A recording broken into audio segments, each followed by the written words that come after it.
novos rumos para o trabalho social com famílias. É sobre isso que nós vamos falar hoje. Bom, com a Constituição Federal de 1988, nós temos aí um novo conceito de família. A Constituição, ela traz para a gente um conceito totalmente desprovido de preconceitos. O que ela fala? Que a família, ela é um agrupamento de pessoas, que se relacionam e que tem um vínculo gerado por afetividade.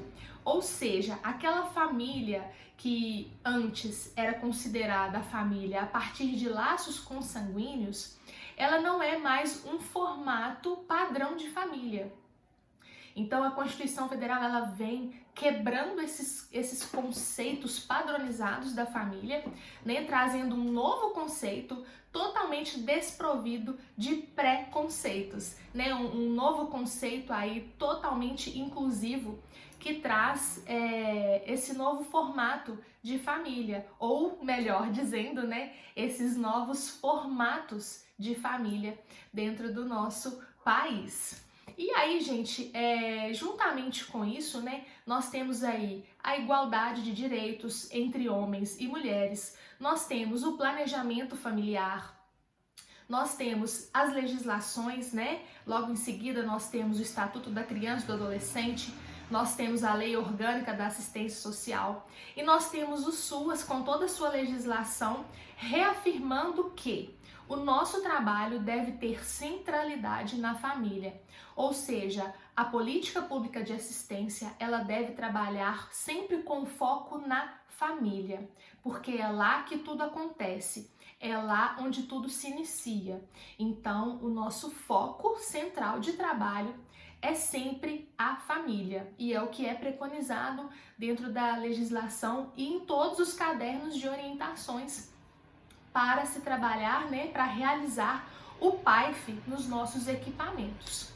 E com tantas mudanças, com tudo isso acontecendo, com tantas mudanças políticas, econômicas e sociais, com tantas mudanças acontecendo, com tantas mudanças políticas, econômicas e sociais, nós técnicos dos equipamentos, nós precisamos nos reinventar. Nós precisamos acompanhar esse processo de mudança. Então, nós precisamos compreender que nós temos que atender essas famílias, de uma forma diferente. Nós precisamos entender que essas novas expressões da questão social, elas vão afetar diretamente a essas famílias e nós precisamos trabalhar pensando nisso. Pensando nessas questões no que elas trazem para essas famílias. Então, nós temos que nos reinventar, nós temos que estarmos sempre nos atualizando e nós temos que sempre basearmos o nosso trabalho no conhecimento do território, justamente por isso, gente? Para que a gente conheça o território, conheça as expressões da questão social ali presentes, para que a gente consiga fazer as intervenções corretamente com as famílias que nós acompanhamos ali no nosso território de atuação.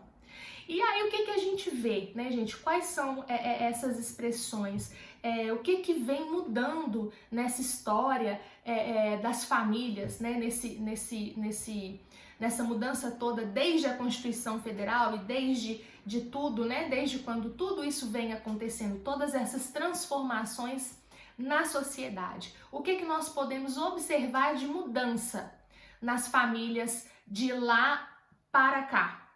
Nós temos aí os casamentos, eles diminuíram, as separações aumentaram, nós temos um número de recasamentos que cresceu muito, porque hoje nós temos a família extensa, que é quando uma pessoa acaba se casando com outra, sendo que esta tem filhos e esta também tem filhos, então são recasamentos acontecendo.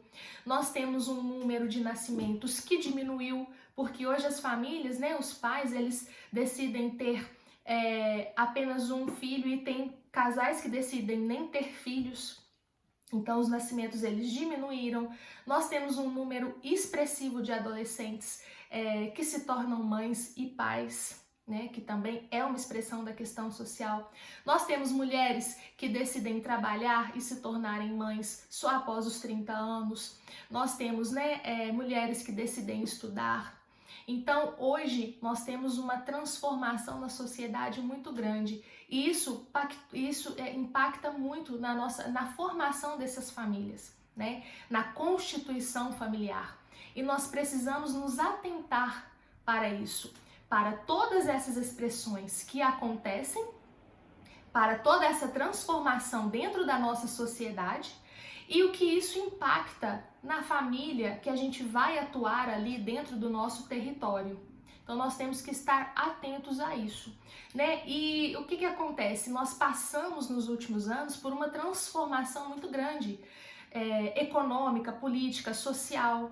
E tudo isso vai impactar na formação dessas famílias. Então tudo isso causa essa transformação nesse formato de família que nós temos hoje, né? Então, hoje, o que a gente ouve-se muito falar? Eu tenho certeza que vocês já ouviram isso, né? Aquela expressão, família desestruturada. Não existe família desestruturada. O que nós temos são vários formatos de famílias diferentes. Nós temos uma diversidade de formatos de família. Então, hoje nós não temos um padrão. Não existe uma família que seja padrão. Então, não existe uma família desestruturada. Nós temos diferentes formatos de família e nós precisamos trabalhar com essa diversidade de formatos de família, né? São famílias com composições diferentes que estão ali convivendo no mesmo território. Então, isso é um desafio para nós técnicos, porque nós precisamos trabalhar de forma natural com essas famílias e precisamos romper aí com alguns preconceitos que ainda existem com relação a essa questão da família desestruturada, que não existe, né? Que a gente ouve-se muito falar sobre essa expressão, mas na verdade ela não existe e isso não acontece. Então hoje nós temos aí vários formatos de família. Alguns exemplos, gente: nuclear simples, monoparental, família convivente, família colateral, família homoparental, nuclear com crianças agregadas, famílias de genitores ausentes, nuclear reconstituída. São vários formatos de família. São diversos formatos de famílias, né? Então, existe uma diversidade muito grande, existe uma organização muito grande ali e que traz muitos desafios para nós. Hoje nós temos muitos desafios, porque nós temos aí, dois principais desafios que nós temos para o nosso cotidiano de trabalho, que nós precisamos lidar quando nós vamos trabalhar com essas famílias nos nossos equipamentos. Quando a gente vai desenvolver o PAIF, quando nós vamos para o nosso território, né, para desenvolver as nossas ações comunitárias, quando a gente vai fazer os grupos, principalmente quando a gente vai fazer os grupos, porque é quando as diferenças mais aparecem, né? Quando eles vão falar para a gente sobre as famílias, a gente percebe que são vários formatos de famílias que nós temos ali. A gente não tem um formato padrão que todas as famílias seguem. Então, a gente precisa entender que, sim, nós temos vários formatos de famílias e que nós precisamos trabalhar com todas elas ali de uma mesma forma.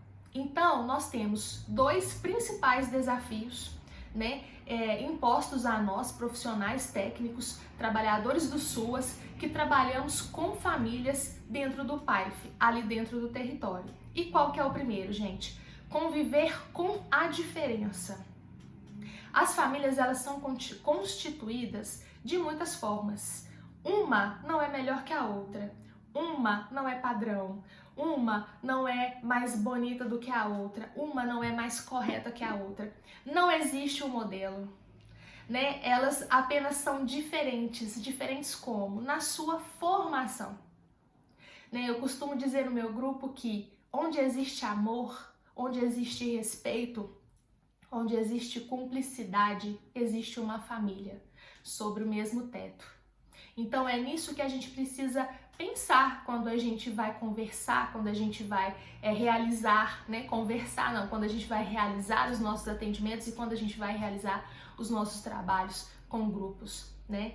É que não existe uma família padrão, onde, né, se sobre aquele teto existem pessoas que se amam, que se respeitam, que têm um vínculo de afinidade, que tem cumplicidade. Nós temos ali uma família, independentemente da sua composição, do seu laço sanguíneo ou não.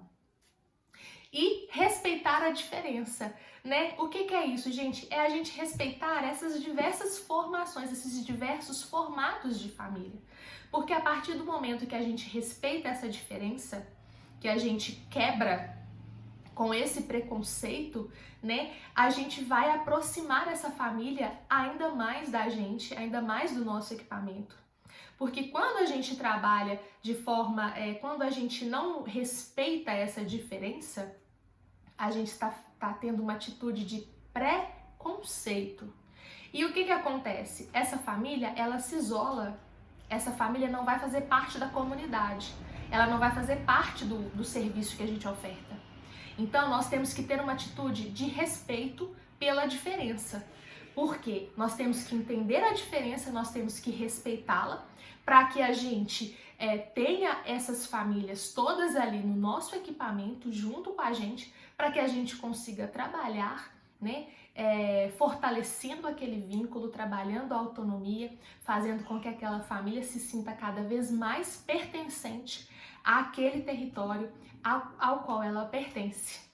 Bom, era isso, eu espero que vocês tenham gostado do tema de hoje e eu quero agradecer a todos, né? Quem ainda não se inscreveu no nosso canal, gente, não deixem de se inscrever aqui embaixo, se inscrevam, curtam, comentem e muito obrigada a todos que já estão participando do nosso canal e muito obrigada a todos que estão assistindo, comentando e gostando dos nossos vídeos. Beijo, tchau, tchau!